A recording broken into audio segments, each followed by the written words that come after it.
What's good, everybody? Welcome back to another reaction with your host, the ignorant eclectic mad genius. And today we are checking out some of the richest black the richest black families in all of Washington. Like I said before, I think I said this before. But shout out to the black status. I found out I got family in Maryland now, so you know what I mean? Shout out to Maryland. Is arguably Hit that like, hit that sub, tell a friend.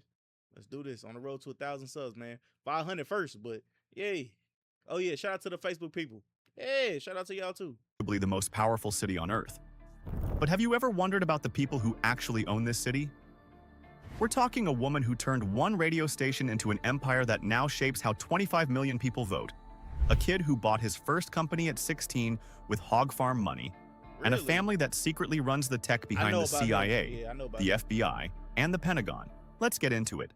Number 8. The Hughes-Liggins family.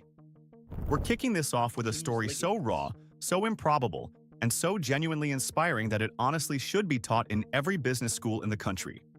But it isn't, because not enough people actually know it. So let me fix that right now. Kathy Hughes started with nothing. And actually, that's not Shout even out to accurate, because she started Kathy. with less than nothing. Back in 1980, she scraped together just enough to buy a single AM radio station in Washington, D.C. on borrowed money, with a debt structure so aggressive that most lenders wouldn't have touched it with a 10-foot pole. Holy. And then the pressure got so brutal Now that's faith and persistence. Shout out to that HPP baby. that she couldn't afford to keep the lights on at her own home. She got evicted. So here's what she did. She packed up everything, took her young son Alfred, and moved directly into the radio station's offices. They slept on the floor.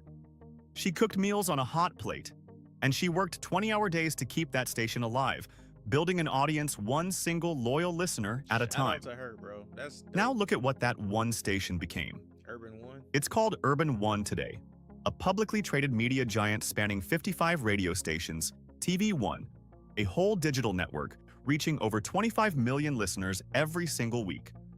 And in 1999, Kathy Hughes made history as the first African-American woman to ever lead a publicly traded company on the U.S. stock exchange. Let that sink in. From a hot plate on a radio booth floor to ringing the bell on NASDAQ, the family's net worth today sits somewhere between $250 and $350 million. But here's the part that matters more than the money. They control the primary media pipeline to black voters in this entire region. Every mayoral candidate, every council member, every Goes straight presidential to them. campaign that needs to reach black DC routes their message through these stations. The family doesn't just have a seat at the political table. In a lot of ways, they're the ones who set the table. Kathy Hughes built her empire on a hot plate. Our next man built his on something even more unexpected, a struggling hog farm that he bought from his own father at just 16 years old. Number 7. The Warren Thompson family. At 16. Warren Thompson's origin story is the kind of thing that makes you want to call your parents and apologize for not doing more with your life. Because today, he runs Thompson Hospitality, the largest minority-owned food and facilities management company in the entire United States. We're talking a company on track to blow past $1 billion in annual revenue, employing over 6,000 people. His personal net worth sits between $300 and $400 million, and he built Fire. every single dollar of it from the ground up. But you have to hear how it started. Thompson was mowing lawns at 14. By 16, mentality, his baby. father's commercial hog-raising business was struggling. So young Warren looked at the situation, did the math, and bought the business from his own dad. At 16 years old, that was his first leveraged buyout. Then he used the profits from those hogs to literally fund his college degree and his MBA. His first real company vehicle was an old blue school bus with a brand new engine that he bought at auction to deliver produce. That beat-up bus became the foundation of an empire. Today, that empire holds dining contracts with Fortune 100 companies, hospital networks, and universities all across the country, plus a growing restaurant portfolio inside places like Reagan Airport and the Pentagon Center. The man feeds the institutions that run the region, but here's the detail that tells you exactly who Warren Thompson really is. His company runs the dining services at 18 historically black colleges, including the legendary Howard University. And his newest restaurant concept? It's Peaches called South Peach's Kitchen. Southern Kitchen, No, Southern Kitchen. named after his Said grandmother, South. a prominent midwife who reportedly delivered over 1,200 babies in rural Virginia, and Oh, it uses shit. her authentic Southern recipes. That's tough. He built a billion-dollar company and named its proudest new piece after the woman who inspired all of it. That's not branding, that's roots. And he designed the whole operation to run as a permanent family business, with his brother and sister both in senior executive roles. Now, Thompson controls how Washington eats. Our next family controls how Washington gets built. And their story kicks off with a grandfather who held a door open, literally, for 41 straight years. He was a doorman. Number 6. The Peebles family. Don Peebles is the kind of man who takes the backstory itself and turns it into a power move. I believe I seen this guy one time where I work at. Basically a bunch of like big professional people come in, have meetings and stuff like that. But I believe I've seen this guy one time. He was born at the hospital that's now part of Howard University. It was either him or it was like one of his brothers or something like that, or somebody that looked just like him or close to him. Started out as a congressional page on Capitol Hill, and by the age of 23, he already had his own real estate appraisal firm. Then the mayor appointed him to lead the district's tax review board, and Peebles used that seat to build the most successful tax appeal firm in DC history. In other words, this man learned exactly how the game was scored before he ever placed a single bet. His net worth today sits between $800 million and a full $1 billion. The Peebles Corporation is the largest African-American-owned real estate development firm in America. With over 17 million square feet across DC, New York, Boston, and beyond, a total portfolio valued at over $6 billion. And he builds with a rule baked right in. His model mandates that minority and women-owned businesses hold at least 30% of the equity and the work on every single project. He didn't just break into a brutal industry, he rewrote its rules on his way in. Speaking of building lasting wealth from the ground up and protecting what lasts longest, your health, that's what pulled someone on our team to the Pulse R8 Smart Ring. It tracks your heart rate, your sleep, and your workouts straight from your finger. A week on a single charge, 100 days with the case, and it's fully waterproof. I know how much I love y'all Black Status, but And like a thunderclap. Don Peebles' grandfather spent 41 years working as a doorman at a major DC hotel. Not the owner, not a manager. A doorman, opening doors for other people for 41 years. So Don Peebles grew up, went back to that very same hospitality world, and bought the building. He purchased it outright and converted it into a luxury Marriott hotel. Read that again. He went back to the system that employed his grandfather as a doorman, and he bought it. That isn't a success story. That's a statement that echoes across 3 generations. And the next generation is already in the building. His wife Katrina directs the design and philanthropy, and his son Donahue is already running East Coast acquisitions. The Peebles aren't building a company, they're building a dynasty. But if Don Peebles buys the buildings, our next man built something nobody on earth had ever built before him, and became the first black billionaire in American history doing it. Who's this? Number 5. The Robert L. Johnson family. Robert L. Johnson carries a very specific kind of weight in this city, because he did something that had simply never been done, and then had to figure out how to do it all over again.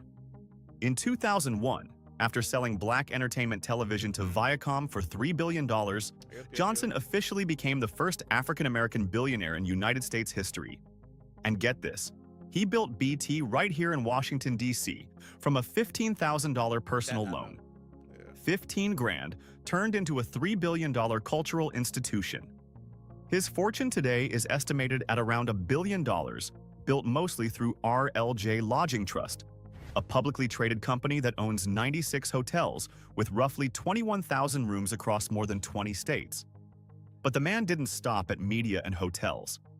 In 2002, he bought the NBA's Charlotte expansion franchise for $300 million, making him the first African-American majority owner of a major pro sports team in the modern era. And here's a detail that says a lot about the era he was operating in.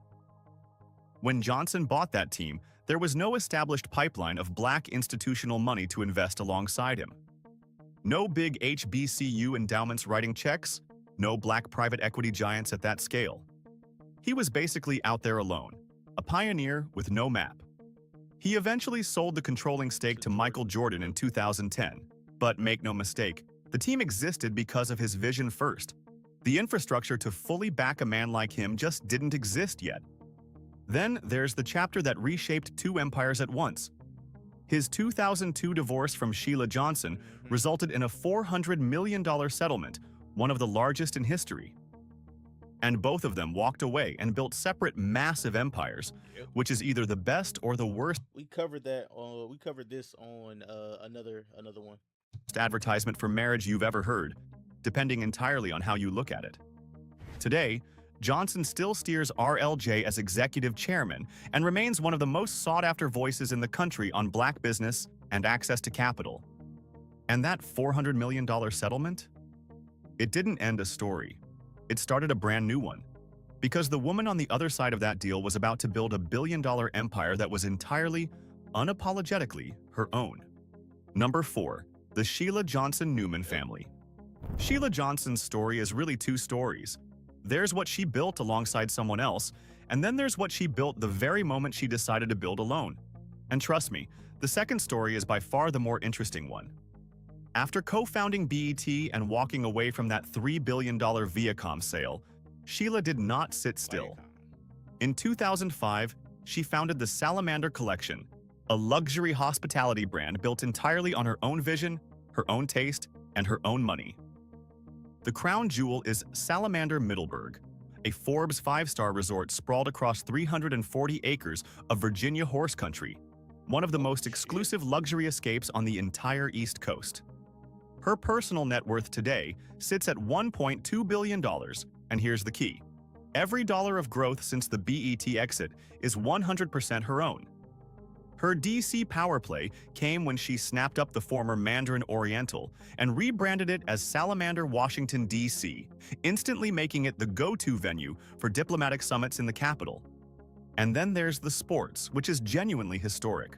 That is beautiful. Sheila Johnson is a principal shareholder in Monumental Sports, making her the only African-American woman to simultaneously hold ownership stakes in 3 major pro sports franchises at once: the NBA's Wizards, the NHL's Capitals, and the WNBA's Mystics. 3 teams. One woman. DC got a WNBA The first team? of her I kind didn't to know ever do it. She even lives on a historic horse farm once owned by Winston Churchill's daughter-in-law, an estate that used to host Jacqueline Kennedy. Sheila Johnson calls it home now. But here's the detail that genuinely stops people in their tracks. In 2005, Sheila remarried. And the man she married was Judge William T. Newman Jr., the very same judge who had presided over her divorce from Robert Johnson just 3 years earlier. A little sketchy. You heard but that hey. right. She married her divorce judge. A little sketchy, but hey, it all worked out at the end, right? Right. Now, make of that whatever you want. But as power moves go, that one has a very particular kind of audacity to it. The woman simply does things her own way. Sheila Johnson owns the rooms where Washington's biggest deals get signed. Our next man bought a piece of Washington's biggest deal of them all, a $6 billion NFL franchise. Number 3, the Magic Johnson family. Oh, okay. All right. Irvin Magic. Johnson might be the that's not single most surprising. impressive case study of athlete turned mogul in American yeah, history, the because his Commanders. transformation into a billionaire was not luck, it was not inherited, and it was not some one-time lucky exit. It was a deliberate, Shout out to the methodical, OG, man, decades-long Magic Johnson. construction of a genuine empire. His net worth is estimated at $1.5 billion, and the anchor isn't some celebrity endorsement deal. It's a controlling stake in Equitrust, a life insurance company the family grew from $16 billion to over $26 billion in assets. That is a serious, heavyweight financial operation. The Washington, D.C. chapter landed in July of 2023, when Johnson joined the ownership group that bought the Washington Commanders for a staggering $6.05 billion. Just think about what that represents for a second. The Commanders. Washington's NFL team, one of the most culturally embedded franchises in the entire country. Magic Johnson now holds a significant equity piece of the football team that plays in the capital of the United States. And his group owns a stake in the Washington Spirit Soccer Club too. But here's my favorite part. Through a joint venture called Sodexo Magic, his family holds the dining and concession contracts at Reagan National Airport, at major Really? corporate offices across the region, and, wait for it, at the Federal Reserve Bank. So let me put that plainly. Magic Johnson's family Oh, shit. literally feeds the people who set the country's monetary policy, from the basketball court to the Federal Reserve. That's a level of business reach almost no athlete in history has ever touched. And beyond the boardrooms, Magic and his wife Cookie, married over 30 years now, use their massive platform to completely transform the national conversation around HIV at a time when fear and stigma were running the show. Yep. That took a different kind of courage entirely. Now, Magic built a $1.5 billion empire. Let's be clear, Magic ain't got that no more. Or did he ever have it? I don't know. Let me know down in the comments down below. But he ain't got that no more. Shout out to Cookie. You know what I mean? She a real one. She stuck down to the stick down. And that is absolutely staggering. But our next man is worth nearly 10 times that number, Huh? and his story is equal parts stunning triumph and genuine cautionary tale. Whew. Number 2, the Robert F. Smith family. Okay, all right. Robert F. Smith is one of those figures about where him the too. full story is way richer and more complicated than the headline, and the headline is already remarkable. Smith is the founder and CEO of Vista Equity Partners, consistently ranked as one of the best-performing private equity firms in the entire history of finance. His personal fortune is estimated between $10.8 and $12 billion. Vista operates exclusively in enterprise software, manages over $100 billion in assets, and has delivered roughly 30% annual returns since the year 2000. Damn. It has quietly become the fourth largest enterprise software organization on the planet, trailing only Microsoft, Oracle, and SAP. And in DC, Smith uses that power in remarkable ways. He advises congressional committees on access to capital, gave $20 million. I gotta lock in, bro. I gotta lock in. That motherfucker at his age looks really good. And the suits just look fucking amazing. I want to wear suits all the time. Like, that looks good. Dollars to the National Museum of African American History and Culture and became the first African American to ever sign the Giving Pledge. But the moment that made him a legend came in 2019, when he stood up at the Morehouse College graduation and announced, with no warning whatsoever, that he was paying off the entire graduating class's student I debt. think it was like 2019. $34 million on the spot. He erased the debt of every single graduate in that crowd and changed the national conversation about what wealth could actually do. And then there's the part that complicates the picture, because Washington never has just one story.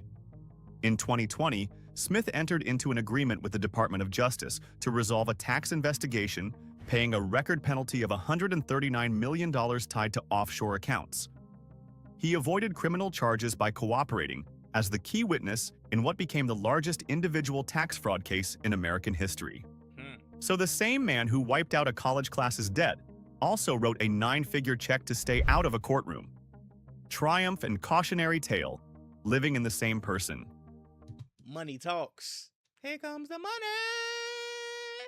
The personal life is just as cinematic. His 2015 wedding on the Amalfi Coast reportedly required over 100 private helicopter trips just to move the custom staging up the cliffs, with live performances from John Legend and Seal. And his real estate includes a Malibu compound reportedly valued over $200 million, plus the historic New York estate once built by Madam C.J. Walker herself. And now we come to number 1. To a man who once stood at his office window and watched his own car get repossessed from the company parking lot, and then calmly walked back to his desk and built the largest black-owned company in all of America. Number 1, the Stewart family. And here we are, number 1. And David L. Stewart's story earns this spot, not just because of the numbers, but because of everything that happened long before those numbers ever showed up.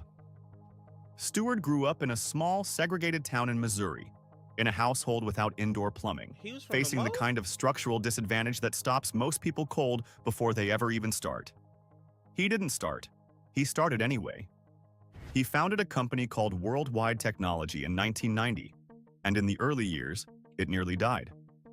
The cash flow crises got so brutal that Stewart went for long stretches without paying himself a dime. And then came the moment that defines the entire man. One afternoon, he stood at his office window and watched his personal car get repossessed, towed right out of his own company's parking lot, in front of everyone. He watched it happen. And then he turned around, walked back to his desk, and got back to work. Now look at where that work led. Today, worldwide technology generates over $20 billion in annual revenue, employs more than 10,000 people, and stands as the largest black-owned company in the entire United States. The Stewart family fortune is estimated at $12.8 billion, the highest of any black family in America. Fuck. But here is what truly sets them apart from everyone else on this list. Oh, man. WWT doesn't just work with the federal government. It runs the government's most sensitive digital systems. Let that sink in for a real second. The cybersecurity and cloud infrastructure for the Department of Defense, the FBI, the CIA, and the NSA, the most classified agencies in the country, runs through a company that a black man from rural Missouri built from the ashes of a parking lot repossession. Yeah. He broke in back in the 90s through a minority business program, earned the security clearances, delivered flawlessly, and never ever looked back. And the legacy goes even deeper than the empire. His son founded the animation studio behind the Oscar-winning short Hair Love. His daughter's company produced the Oscar-winning film Manchester by the Sea. 2 Academy Awards, in one family that also happens to secure the CIA's digital infrastructure. The Stewards even funded the effort to finally get NASCAR's first black driver the historic trophy his family was owed. Because for this family, the wealth was never just about stacking money. It was about making sure the people who earned their moment finally got to have it. So that's 8 richest black families in Washington, D.C., and there's a single thread running through every last one of them. A woman who slept on a radio station floor and built a media empire. That struggle. You know what I mean? The will to continue when you didn't think anything was gonna when you didn't think that you were gonna be able to do it. You know what I mean? That's what a lot of people don't have today, unfortunately. But hit that like, hit that sub, tell a friend and tell a friend. Let me know down in the comments down below if you are new to any of this information. Be honest with you, it was a couple of them that I knew of, and then I ain't gonna lie to you, I knew about the last one, but I didn't know he was from Nemo. Man, shout out to Buddy and his family. Love each and every last one of y'all, man. I'll catch y'all on the next one. Peace.